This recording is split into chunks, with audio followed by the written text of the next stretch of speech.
Rajamouli direction లో super star Mahesh Babu హీరోగా తెరకెక్కనున్న pan world project SSME29 ఈ చిత్రం మీద భారీ అంచనాలు ఉన్నాయి. ఈ చిత్రానికి గరుడ అనే టైటిల్ పెడతారని సమాచారం. రాజమౌళి దర్శకత్వంలో వహిస్తున్న సినిమా కావడంతో అప్డేట్ కోసం ఆడియన్స్ అంతా ఆసక్తిగా ఎదురు చూస్తున్నారు.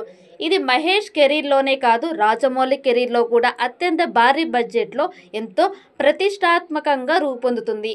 ఇక ఈ సినిమాలో మలయాళ సూపర్ స్టార్ పృథ్వీరాజ్ సుకుమారన్ ఓ కీలక పాత్రలో మెరవనున్నారు. ఇటీవల ఈ సినిమా షూటింగ్ నార్త్లోని ఒడిశా రాష్ట్రంలో అవుట్డోర్ షెడ్యూల్ను పూర్తి చేసుకుంది. ఈ షూటింగ్కు సంబంధించి కొన్ని వీడియోస్, ఫొటోస్ ఇప్పటికీ వైరల్గా మారుతూనే ఉన్నాయి. ఈ క్రమంలోనే తాజాగా పృథ్వీరాజ్ సుకుమారన్ SSME29 మీద ఆసక్తికర విషయాలు చెప్పాడు. 1 సంవత్సరం కాలంగా సినిమాపై వర్క్ జరుగుతోందని, అలాగే మాస్టర్ క్లాస్ సినిమా త్వరలో రాబోతుందంటూ వివరించాడు. ఇంతకు మించి ఏమీ మాట్లాడలేను అంటూ చెప్పుకొచ్చాడు. ఈ క్రమంలోని పృథ్వీరాజ్ కామెంట్స్ నెట్టింట వైరల్ అవుతున్నాయి. ఇప్పటికే షూటింగ్ మొదలుపెట్టిన రాజమౌళి మొదటి షెడ్యూల్ కూడా పూర్తి చేశాడు.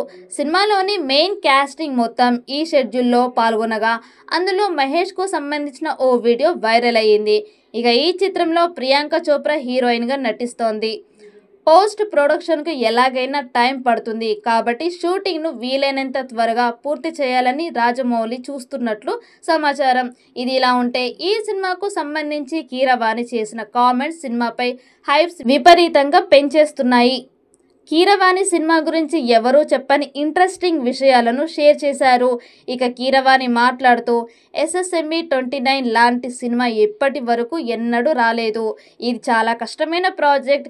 ఇప్పటి వరకు నేను ఎన్నో సంచలన సినిమాలు చేశాను, కానీ దీనికి పని చేయడం నాకు సవాల్గా ఉంది. ప్రతి సినిమా ఎంతో ఇష్టంగా చేస్తాను, కానీ ఇలాంటి సినిమా ఇప్పటి వరకు రాలేదు కాబట్టి కష్టంగా ఉంది అంటూ తెలిపారు. ఈ సినిమాను 1000 కోట్ల బడ్జెట్తో నిర్మిస్తున్నారు. ఈ చిత్రంతో 3000 కోట్లు వసూలు చేయాలని రాజమౌళి ప్లాన్ చేస్తున్నాడు. మరి ఈ చిత్రం ఎలాంటి రికార్డ్స్ క్రియేట్ చేస్తుందో చూడాలి. ఈ వీడియో మీకు నచ్చినట్లయితే లైక్ చేయండి, షేర్ చేయండి.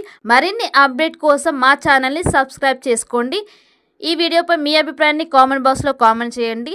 నోటిఫికేషన్ కోసం పక్కనే ఉన్న గంట సింబల్ని గట్టిగా నొక్కండి.